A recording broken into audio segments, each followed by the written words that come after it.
Welcome to another Coach's CatChat. Joe Stewart here with head Linfield softball coach Jackson Vaughn. The Wildcats getting ready for their first home games in nearly a month this weekend. Coach, how you doing? Good, how are you? Doing great, and excited to see Cat Ball back in McMinnville. 16-2 start for you guys, currently ranked number 4 in the nation with the latest poll we got the other day. And that's with only 4 of your 18 games being at home so far here to start the season. Not uncommon for you guys, but just the one Northwest Conference Series against Whitworth earlier in the month. And then obviously coming this week off of the 5-1 week in California with the one loss at Redlands. Coming off that California trip, here as we get ready as we're in April now, we're getting ready for the first games of April, kind of at the midway point. Just kind of your thoughts on the first half of the season. I told the kids, I think after we finished in California, I think if you would have told us we'd been 16-2 with the schedule that we had with Georgia and California, we would have probably taken it. Obviously expectations after last year not losing a game are obviously pretty high, but you kind of know that's not a thing that happens commonly. And I was telling the team, we've done the California trip for 20-some years, and I think there's probably only been 2 years we've gone to California and played that many games and been undefeated. It's just hard because you're on the road every day. You're the visitor every single game. You're playing back-to-back-to-back. Sometimes they're not. They got more time sometimes to scout you the day before and different things. And so that trip's always tough. And it's umpires there. There's so many things that kind of are an advantage to them when you go down and play on the road that many times. So overall, I thought the kids did a good job handling the trip for the most part. Obviously disappointed with the way we finished because we didn't play particularly well in the last game against Redlands. But we, for the most part in the trip, we hit pretty darn good. We scored a lot of runs, which enabled us to win some games that we probably didn't pitch it as well or play quite as sharp a defense as we wanted to. So our offense kind of covered up some ugly parts, I would say, in terms of we still won the game. So I think there's still things we know that we want to clean up defensively and pitching-wise, and even offensively there's always room to get better, I think. Yeah, so you sweep Kowloon, you sweep Laverne, and then this Redlands team, a program you know really well at this point, obviously matching up in the regional with them the last 2 seasons. Just kind of how important was that outing? Were you taking more from that doubleheader than maybe the others? I mean, this is your last ranked opponent before the postseason that we'll see on the schedule. Certainly things could change. Lewis and Clark playing very well and not always the end-all be-all, the top 25 for great teams, but just how important was that kind of test in terms of what you were able to learn playing against a potentially top 10 nationally opponent there? It was good. I mean, we got to play several because Trine is right up there and leads the country, or not leads, but they're in the top part of the country in most offensive stats right now. And obviously Case Western is a good team, and obviously Tufts has had a little bit of a down year, but certainly has been a team. But Redlands is just good. I think we played them so much. We played them 7 times last year or something, and something like that. And we played them 6 times the year before, and they're just they're well coached. Jose does a good job. They're good on defense. They have a lot of pitchers they can throw at you.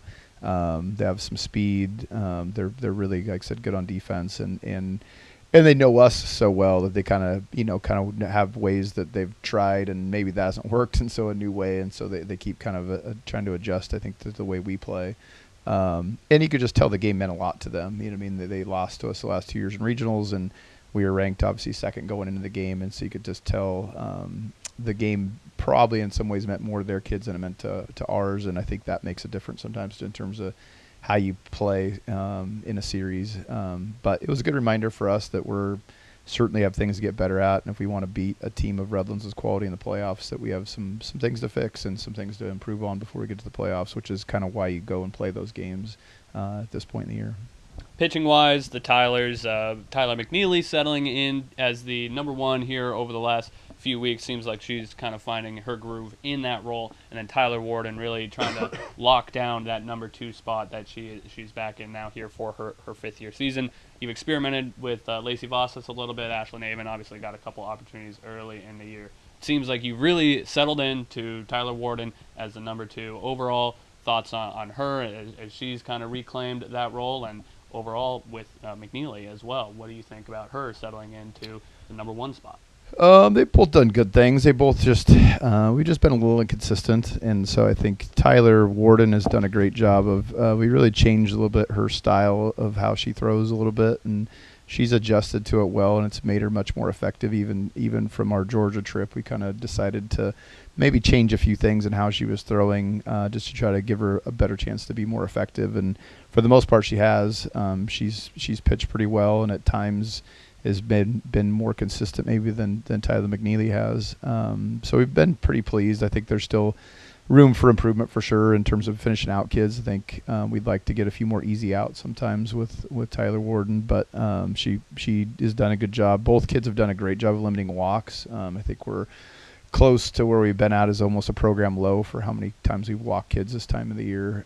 So that's been awesome. And so we just haven't given away a lot of free stuff in the circle. Tyler McNeely is obviously, I think, had a little bit up and down. There's been times where she's been really good and then times where we just maybe haven't been quite as consistent with location. And I think with her, velocity is a big deal. She throws hard, but I think there's days where either fatigue or she was sick for a while, maybe we drop, and maybe throw 3 or 4 miles an hour slower. We're not quite as dominant as we can be when we're certainly throwing more in the 62, 63 mile an hour range. So hopefully we can get her all the way healthy. And both of them, I think, got good feedback, because I think one thing when you go to California is you're playing all kids that grew up in Southern California. They've grown up playing year-round softball since they were 8 years old. They played kids growing up that this kid went to UCLA, and that's just the nature of Southern California softball. So they're not really phased when you go play a team from California in terms of they're not phased by velocity. They're not phased by a lot of things. They've seen so much softball and played so many good kids over the years. So I think you get reminded a little bit as a pitcher that, against those type of kids, you really have to execute, and you have to be able to locate, and you have to be able to change speeds effectively. And so I think it was a good test for us, but also a good reminder of where we need to improve on. Offensively, it's kind of hard to focus in on one area. I mean, you guys are top 5 in a number of offensive categories nationally. You've got 6 players with an OPS over 1,000 right now, and it hasn't just been your All-Americans.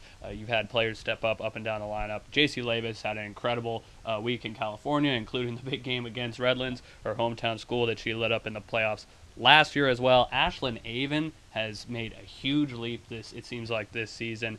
And Mira Sane, unfortunately, banged up a little bit right now, but been one of the top performers all season long from the time of the first pitch of the season. How huge has it been to get so much contributions from players that aren't named Bryn Nelson and Claire Seats and Kaylee Sadoff? I mean, it's been huge, and Mira was having a great year last year until she tore ACL, and so we knew she'd be good when she got back to her close to her normal self, but she's been, she's hitting 5'10" and setting the table as a leadoff kid, but also added more power to her game from last year.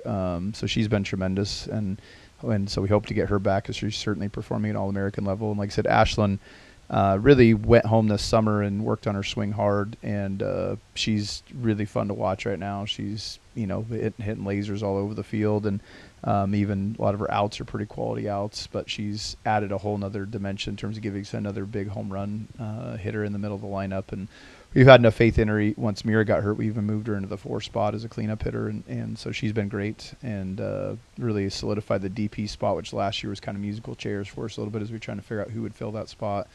And then JC is, I don't know, she loves obviously California. Whenever we go back, she seems to hit well. Hits tremendous, obviously, against Redlands, it seems like, every time we play him. But she really had a great 6 games down in California. I think hopefully he's figured out a few things with her swing that we've been working on. And so, yeah, those 3 have been big to help out the mainstays that we've had over the last several years. So, yeah, the mainstays obviously are big, leading the way, and then you've got all these other players that are stepping up and having great seasons. And for those players that are kind of making the surge this year, the good energy builds upon itself, right? You play well, you want to work harder, and that kind of stuff.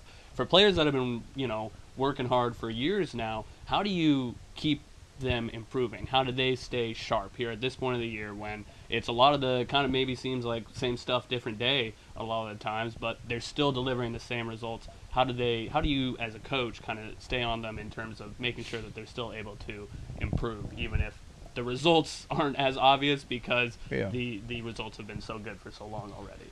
Well, I think it's pretty easy, to be honest. I think just because their expectations are high. I think when you performed before at an All-American level, certainly you feel a lot of inner pressure to live up to your old self, if not be better than your old self.